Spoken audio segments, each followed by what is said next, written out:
I have a video up that shows different ways people store their seeds. Some of them just take all these packets and put them into a bag or a box, and they have to keep looking through them. I find that really inefficient. Other people put them into separate bags based on a broad category: tomatoes or cucumbers, brassicas, things like that. Other people will put them into like baseball card sleeves, and they'll do it alphabetically. And that shows you what seeds you have, but it really doesn't tell you when you're going to plant them. I can't find the original one that I use, so I quickly made one up, but I do not have all of the seed packets labeled. I just look up frost dates and put my zip code in. And you'll see that there are a lot of different sites you can look on, but I prefer the Old Farmer's Almanac. Yep, that's my town, so I'm just going to hit search. So you just scroll down a little bit, and here's my nearest climate station, which is in Newark, Delaware. And yes, it is Newark and not Newark. And here's the important information. My last spring frost date that's coming up this April 14th. And then later on in the year, it gives me my first fall frost date, which is October 28th. And it gives me my total number of growing days. So what I do is I take and put each week on here. And this is 12 weeks before my last frost date, that April the 14th. The next thing I do is take these address labels, and basically I cut them into strips where they are, you can't really see it, where they are half of the address label. And because I have poor eyesight, I take those and I do fold them over, and then I take these little tabs in between them out so that I can make sure that I'm writing where I'm supposed to be writing.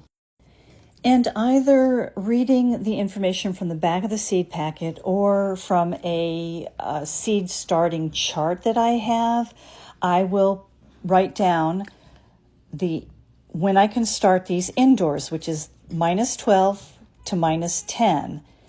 And outside, I can put them in +2 to +4. I'm going to put them a 1/4 inch deep, and I can grow one every 2 squares. So this is one of the odd ones. We usually have 1, 4, 9, and 16 in square foot gardening, but because this is a bigger plant, you really do need 2 square feet of ground space in order to grow an eggplant, and it will be grown vertically. Then all I do is just slip it in here. This is again -12, and January the 20th was -12. And let's look at this. It is a lettuce packet, and I see that I can grow it indoors from week -7 to week -4. And outdoors, I can grow them -4 to +3. Again, I have how deep I'm going to plant them, plus leaf lettuces really can, if you're going to cut the outer edges, you can grow them 4 per square. But I'm also going to be able to have a fall harvest, so I put that over onto the right side. And these are the dates that I can plant those, or the weeks that I can plant those. And what I like to do is I like to make a quick little spreadsheet. These are, of course, this is your frost date, your last frost date of the spring, and that would put me at April 14th. Now for the fall, I come down here and I have another 0 here, which is my first fall frost date. And you can see that I have some minuses. So here's your last frost date, -1, -2, -3, and up. These are your pluses. Then you scroll down here. You're going to, in my area, July is when I also have things that I can plant in the fall, and I just need to know what the date is. So from this 0, I go -1, -2, -3, and these are my fall plantings. And then, of course, you're really only going to be able to plant 1 or 2 weeks after your first frost date. So I have these on the cards again, like March 17th. I know that's my -4 date for my, over on this side is for my spring crops.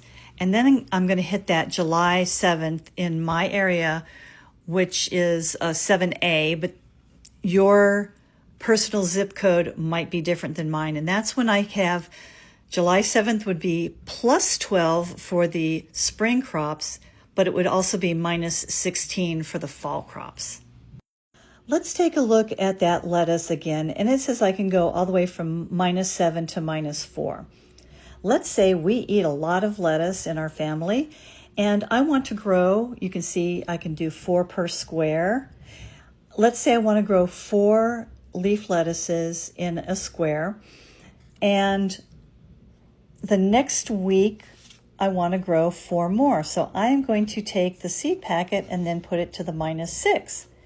Then I want to grow 4 more on March the 10th, or I want to seed 4 more. So I will then put this same packet here, and then if I wanted to again, -4 until I hit that last mark for my indoor seed starting. Well, guess what? Then I can start growing them outdoors, starting with that -4, and then I can go all the way to +3. So, got these marked, and then I can again go all the way, keep on going until I hit that +3 right there on May 5th. So here again on out, and this side is the spring, out I can do it all the way up to +3, which is May 5th in my area. And then I can take it and move it all the way to the fall planting to -10.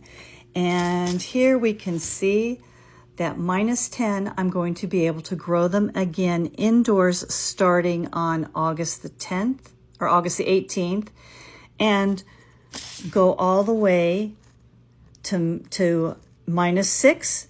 And at -6, I can again start planting them outdoors because it should be cool enough on September the 15th. Going back to the eggplant, you're going to see that outdoors, my last time I'm going to be able to start seed outdoors is +4. And in my area, that +4 equates to May the 12th. I see that I cannot plant it again. There's not going to be a fall planting of this. So I would take this and move it all the way to the back of this tray. At the end of the growing season, I'm going to take a look at this date or this week, -12. So I would put everything, all the packets of seeds, I would make sure that they are staying in a chronological order. And as I hit that end date, I will still keep doing that. Then at the end of the year, I'm going to take these cards, because they will be in order, I'm going to take these cards and I'm going to slip that in front of that -12.